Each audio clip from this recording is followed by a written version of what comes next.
Psicosis maníaco-depresiva. Unidad 10. Estados mixtos de locura maníaco-depresiva. Lección 8. Kraepelin. Todas sus exteriorizaciones volitivas son inadecuadas, sin objetivo. Ya hemos visto estados de estupor semejantes en la catatonía y en la depresión circular. Especialmente, también se encuentran en la epilepsia, el histerismo y la parálisis. El hábito no es de depresión, sino siempre de alegría manifiesta. La tendencia es destruir, adornarse y bromear. Todo el curso clínico de la enfermedad, cuyos ataques aislados terminan por el restablecimiento, concuerda con el de la locura maníaco-depresiva. Aquí las manifestaciones de la excitación maníaca se han mezclado de modo extraño con las correspondientes a la depresión. La disposición alegre y a veces irritable ha ido, junto con el pensamiento impedido, y el impedimento a la voluntad ha sido arrollado por la tendencia a ejecutar, a ocuparse en algo, signo indicativo común de la manía. De este modo el cuadro clínico está formado por un estado mixto que denominamos estupor maníaco, caracterizado por la pobreza mental del paciente, su embotamiento y taciturnidad, y a veces su enmudecimiento absoluto, al mismo tiempo que dan suelta a la exuberancia de su alegría con toda suerte de jugueteos y adornos, tanto como en su lenguaje deshonesto, jocosas indicaciones y juegos de palabras. En un estado de depresión circular con completa libertad en la expresión de la voluntad, quizás los únicos síntomas que no se acomodan al cuadro de la melancolía son la gran locuacidad del paciente y la facilidad con que se logra desviarle, aunque solo sea unos momentos. Se observan ilusiones de referencia, delirio egocéntrico y gran inquietud motora. Por el curso que ha seguido esta enfermedad, es evidente que no corresponde a un estado melancólico, pues contradice tal suposición la coloración distintamente maníaca de las primeras semanas en el ataque actual, así como la temprana aparición del primero. Aparecen las manifestaciones de incapacidad, de resolución o para resolver, que ya conocemos como síntoma de la depresión circular, y el obstáculo al pensamiento. Los síntomas de excitación maníaca son un ánimo alegre y expansivo, compasión por hablar, aunque sin marcada fuga de ideas. Debe diagnosticarse como un estado mixto de excitación psicomotora, con depresión psíquica. Si sabemos que los estados de este género corresponden tan solo a la locura maníaco-depresiva, podemos esperar el restablecimiento pasado este ataque, mas con toda probabilidad se presentará más tarde una recidiva igual o en otra forma de la enfermedad periódicamente recurrente. Esta tendencia suele presentarse acompañada además de un ataque ordinario entre varios mixtos. Por lo general, los estados mixtos parecen corresponder más que los ataques simples a las formas graves de la enfermedad. Repetidas veces hemos señalado la presencia de alucinaciones en la locura maníaco-depresiva, en especial de ideas de culpabilidad y persecución, y por excepción de ideas de grandeza. La disposición activa y suelta del enfermo, su interés por cuanto le rodea, su sociabilidad y su vehemencia en ocuparse en algo, oponen decisivamente a la suposición de que sufren de demencia precoz. Por otra parte, en la deseabilidad manifiesta, en lo fácilmente que en sus narraciones se va por la tangente de cosas secundarias y pierde el hilo del discurso, en su contextura mental de arrogancia y satisfacción, y en su apremiante necesidad de hablar y ejecutar, señálanse las relaciones de este estado morboso con la locura maníaco-opresiva. Opinión que confirmarían aún más las manifestaciones de irresolución y apatía del primer periodo, resultas más tardes en estados de actividad y bienestar tan típicos de esta segunda fase. Cuadro. Psicosis maníaco-depresiva. Evoluciona en accesos al margen de influencias externas. Estado crónico que persiste fuera de los accesos. Variabilidad en la frecuencia y severidad de los accesos. Constitución depresiva. Acentuación afectiva sombría y experiencia vivida. Eficiencia intelectual afectada por obstáculos interiores. Sentimiento de incomodidad y culpa. Humor agobiado, desmotivado y negativo. Actitud ceñuda, desagradable y negativa. Ansiedad, indecisión y falta de confianza. Tendencia al suicidio. Trastornos del sueño y fatiga. Constitución maníaca. Curso del pensamiento cambiante y precipitado. Humor exaltado y elevado concepto de sí mismos. Arrogantes, irritables e insolentes hacia los demás. Inconstancia y agitación en el comportamiento y la actividad. Cambios frecuentes de profesión y proyectos abandonados. Conflictos con el entorno y falta de cumplimiento de deberes. Ignorancia de las consecuencias de sus actos. Alternancia de cuadros maníacos y depresivos. Constitución irritable. Equilibrio afectivo sujeto a oscilaciones intensas. Sensibilidad, irritabilidad y susceptibilidad. Accesos desmesurados de cólera y escenas violentas. Tendencia a las disputas y no tolerancia a la contradicción. Sentimiento de maltrato y daño intencional del entorno. Constitución ciclotímica. Oscilaciones regulares entre estados maníacos y depresivos. Anticipo de formas más ligeras de la locura maníaco-depresiva. Individuos que oscilan crónicamente entre los polos opuestos del humor. Duelo y melancolía. Freud. Duelo y melancolía, 1917. El duelo es el afecto normal paralelo a la melancolía. Es la reacción a la pérdida de un ser amado o de una abstracción equivalente. Libertad, ideales, puede traer desviaciones de la conducta normal, pero aún así no es considerado un estado patológico, pues se supera pasado cierto tiempo, y es dañino perturbarlo.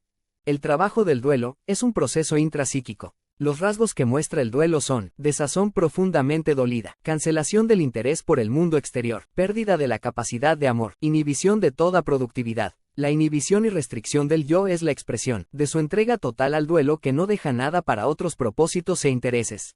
En el duelo, el examen de la realidad muestra que el objeto amado no existe y demanda que la libido abandone todas sus ligaduras con él. Contra esta demanda surge una oposición que puede llegar a ser tan intensa que surjan el apartamiento o extrañamiento de la realidad y la conservación del objeto por medio de una psicosis alucinatoria de deseo. Lo normal es que el respeto a la realidad obtenga victoria, pero su mandato es llevado a cabo paulatinamente, con gran gasto de tiempo y energía de carga, continuando mientras tanto la existencia psíquica del objeto perdido. Cada punto de enlace de la libido con el objeto es sucesivamente despertado y sobrecargado, realizándose en la sustracción de la libido. Hay que recordar para poder olvidar, se siente un displacer doliente, y al final de la labor del duelo, vuelve el yo a quedar libre y exento de toda inhibición. El duelo mueve al yo a renunciar al objeto, declarándoselo muerto y ofreciéndole como premio el permanecer con vida. De igual modo, cada batalla parcial de ambivalencia, amor-odio, afloja la fijación de la libido al objeto, desvalorizando, rebajándolo. Se da así la posibilidad de que el pleito se termine dentro del inconsciente, sea después que la furia se desahogó, sea después que se resignó el objeto por carente de valor. La melancolía es el estado de ánimo profundamente doloroso, una cesación del interés por el mundo exterior, pérdida de la capacidad de amar, inhibición de las funciones y disminución del amor propio. Esta última se traduce en reproches y acusaciones que el sujeto se hace a sí mismo, y puede llegar incluso a una delirante espera de castigo. El duelo integra estos mismos caracteres, a excepción de la perturbación del amor propio.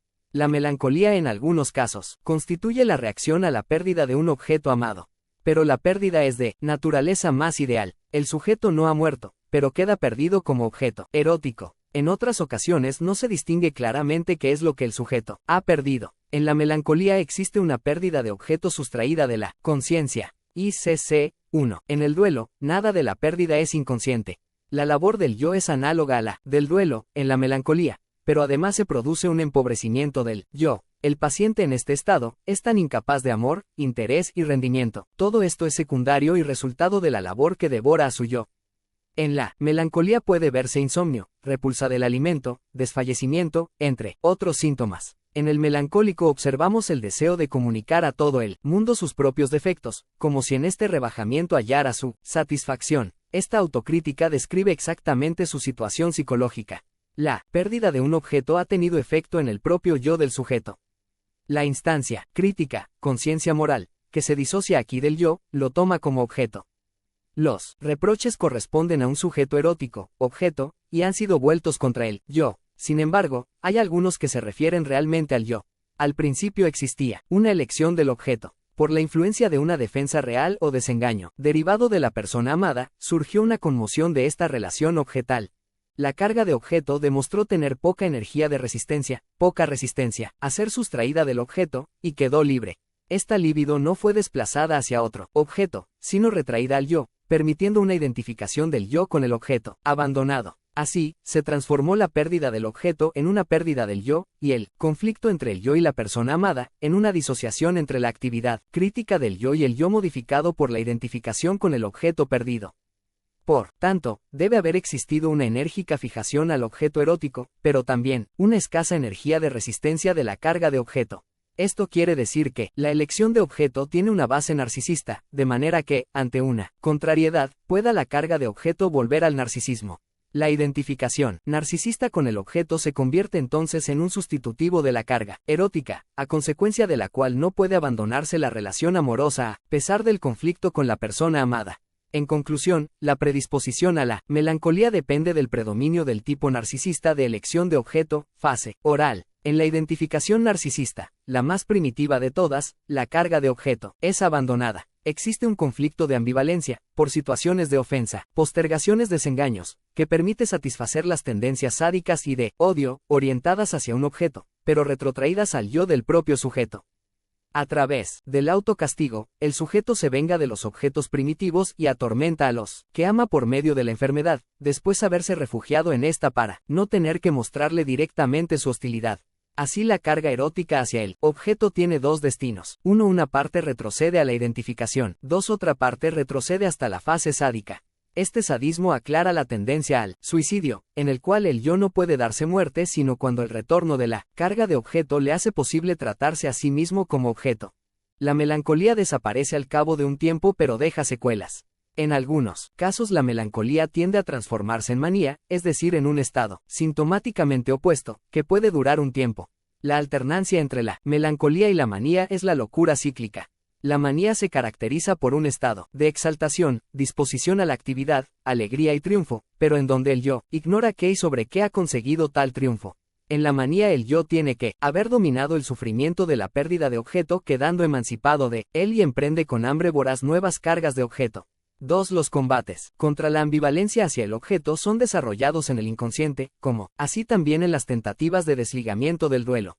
Pero en el duelo no hay impedimento para que las ideas fluyan hacia lo preconsciente, como en la melancolía donde hay represión. Las tres premisas de la melancolía son, en suma, la pérdida de objeto, ambivalencia, motor del conflicto, regresión de la libido al yo. La más importante, esencia de la melancolía, elaboración freudiana de la psicosis. Unidad 10. Neurosis y psicosis, Freud. La neurosis es el resultado de un conflicto entre el yo y su ello, en tanto que la psicosis es el desenlace análogo de una similar perturbación en los vínculos entre el yo y el mundo exterior. Las neurosis de transferencia se generan porque el yo no quiere acoger ni dar trámite motor a una moción pulsional pujante en el ello, o le impugna el objeto, que tiene por meta. En tales casos, el yo se defiende de aquella mediante el mecanismo de la represión. Lo reprimido se revuelve contra ese destino y, siguiendo caminos sobre los que el yo no tiene poder alguno, se procura una subrogación sustitutiva que se impone al yo por la vía del compromiso. Es el síntoma. El yo encuentra que este intruso amenaza y menoscaba su unicidad. Prosigue la lucha contra el síntoma tal como se había defendido de la moción pulsional originaria, y todo esto da por resultado el cuadro de la neurosis.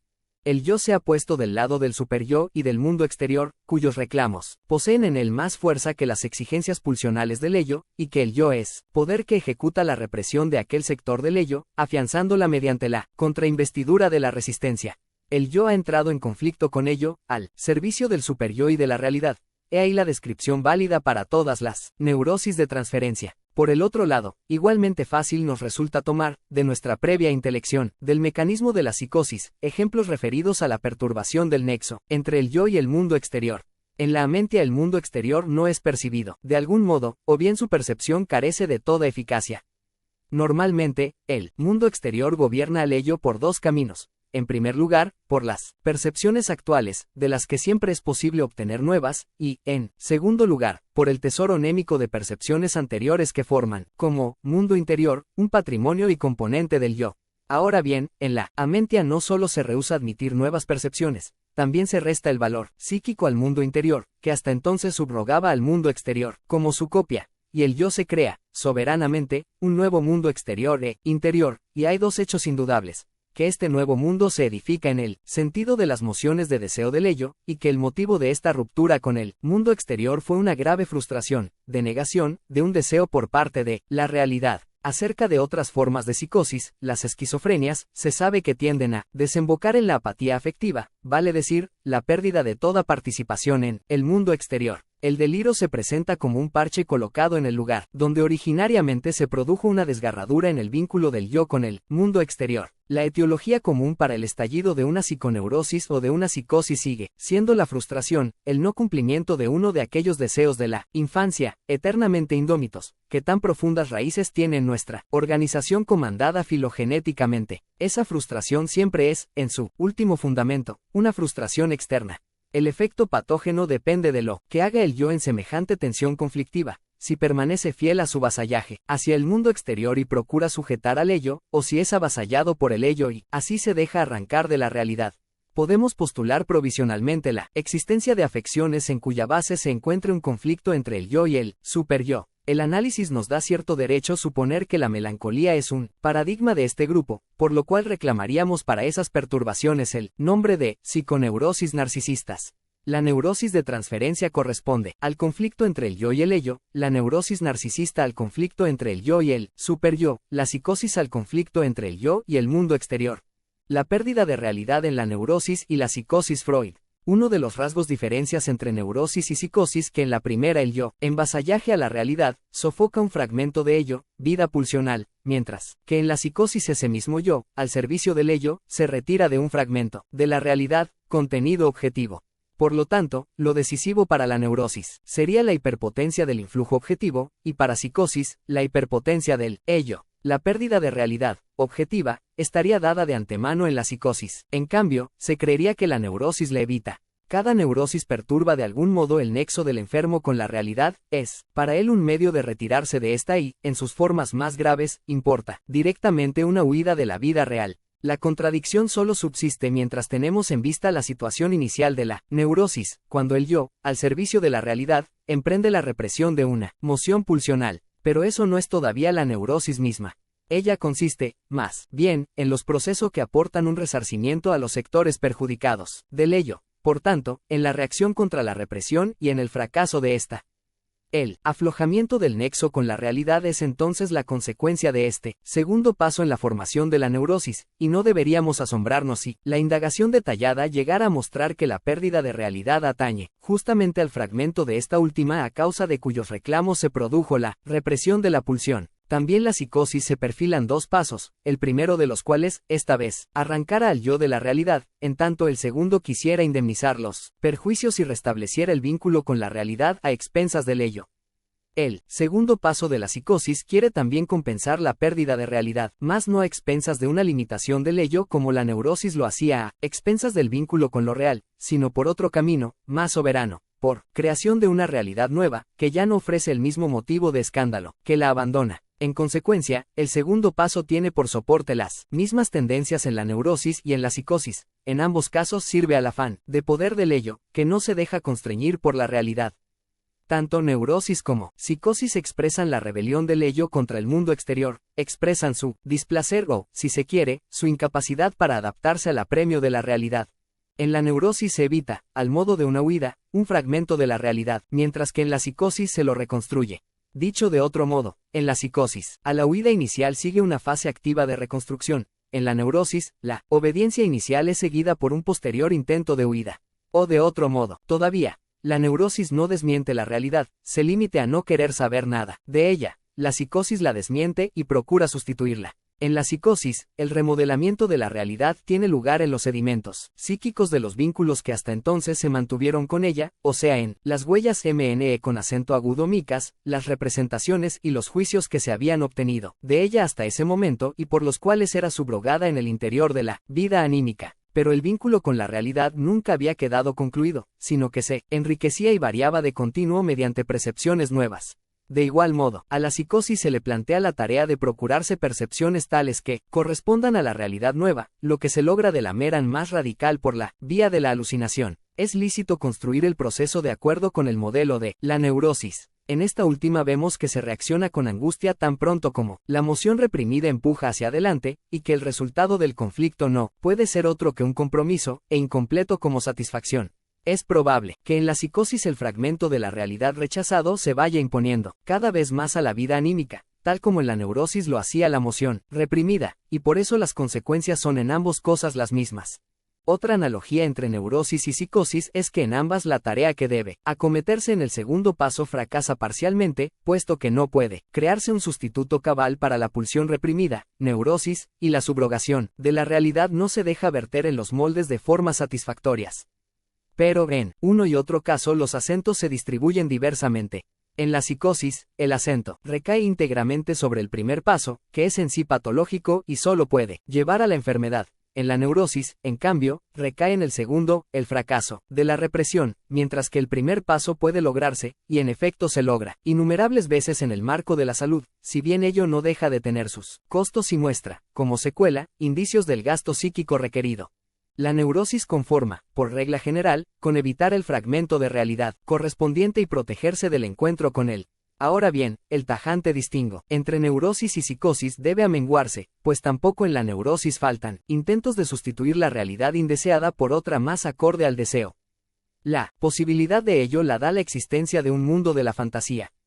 De este mundo de fantasía toma la neurosis el material para sus neoformaciones de deseo, y comúnmente lo halla, por el camino de la regresión, en una prehistoria real más satisfactoria. Para ambas neurosis y psicosis, no solo cuenta el problema de la pérdida de realidad, sino el de un sustituto de realidad. Psicosis, Schreber, historial clínico, puntualizaciones psicoanalíticas sobre un caso de paranoia descrito autobiográficamente, Freud. 3. El carácter paranoico reside en que para defenderse de una fantasía de deseo homosexual se reacciona, precisamente, con un delirio de persecución de esa clase. Indagaciones nos han llamado la atención sobre un estadio en la historia evolutiva de la libido, estadio por el que se atraviesa en el camino que va del autoerotismo al amor de objeto. Se lo ha designado narcisismus. Consiste en que el individuo empelado en el desarrollo, y que sintetiza en una unidad sus pulsiones sexuales de actividad autoerótica, para ganar un objeto de amor, se toma primero a sí mismo, a su cuerpo propio, antes de pasar de este a la elección de objeto en una persona ajena. Una fase así, mediadora entre autoerotismo y elección de objeto, es quizá de rigor en el caso normal. En este, sí mismo tomado como objeto de amor, puede ser que los genitales sean ya lo principal. La continuación de ese camino lleva a elegir un objeto con genitales parecidos. Por tanto, lleva a la heterosexualidad a través de la elección homosexual de objeto. Tras alcanzar la elección de objeto heterosexual, las aspiraciones homosexuales no son canceladas ni puestas en suspenso, sino meramente esforzadas a apartarse de la meta sexual y conducidas a nuevas aplicaciones. Se conjugan entonces con sectores de las pulsiones yoicas para constituir con ella, como componentes, apuntalados, las pulsiones sociales, y gestan así la contribución del erotismo a la amistad, la camaradería, el sentido comunitario y el amor universal por la humanidad. En 3 ensayos de una teoría sexual, Freud formuló la opinión de que cada estadio de desarrollo de la psicosexualidad ofrece una posibilidad de fijación, y, así, un lugar de predisposición. Personas que no se han soltado por completo del estadio del narcisismo están expuestas al peligro de que una mera alta de líbido que no encuentre otro decurso someta sus pulsiones sociales a la sexualización, y de ese modo deshaga las sublimaciones que había adquirido en su desarrollo. A semejante resultado, puede llevar todo cuanto provoque una corriente retrocedente de la libido, regresión. Puesto que en nuestros análisis hallamos que los paranoicos procuran defenderse de una sexualización así de sus investiduras pulsionales, sociales, nos vemos llevados a suponer que el punto débil de su desarrollo ha de buscarse en el tramo entre autoerotismo, narcisismo y homosexualidad, y allí se situará su predisposición patológica.